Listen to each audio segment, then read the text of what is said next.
Hala, mangguna na ta everyone. So gunahon na nato ni ang sagbot sa tong kili-kili. So for today's video guys, ipakita na ko kung unsa ka effective ni nga produkto. So before mo gamit day no, basahon ninyo ang mga procedure na sa karton para di ta magkamali. So at ayan nga pinakita ko na sa inyo kung paano ilalagay. So lalagyan lang naman yung mga buhok-buhok diyan. Kanarang buhok ninyong butang nga ay mapagpatakag butang lain diha no kay basin ata ninyong panit maapil taw nagkaibot.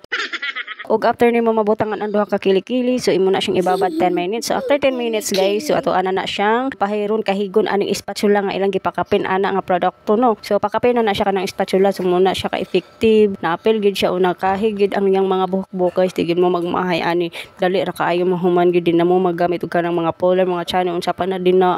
So after nato ni matangtang ni mga buhok ni guys, so ato ning hugasan atong kili-kili ni hugasan natog ayo, ayhan nato butangan og kanang Solodent gel. Lami gid kay sa pamatiw, ayan na human na gyud wala na ibuhok ug mo ni ang sunod no. So human na day kog hugas ana sa ako ang kili-kili guys. So kinahanglan nato hugasan og tubig kay haning butangan og kaniyahang Solodent gel. So grabe kay katsada na iyahang gel guys, kay bugnaw kay butang i-apply sa imong kili-kili, promise dayon hamis pagid kay imong kili-kili after ana. So sa pa inyong gihulat, mag-check out na mo sa Yellow Basket. Very affordable ra gid kaayo na siya.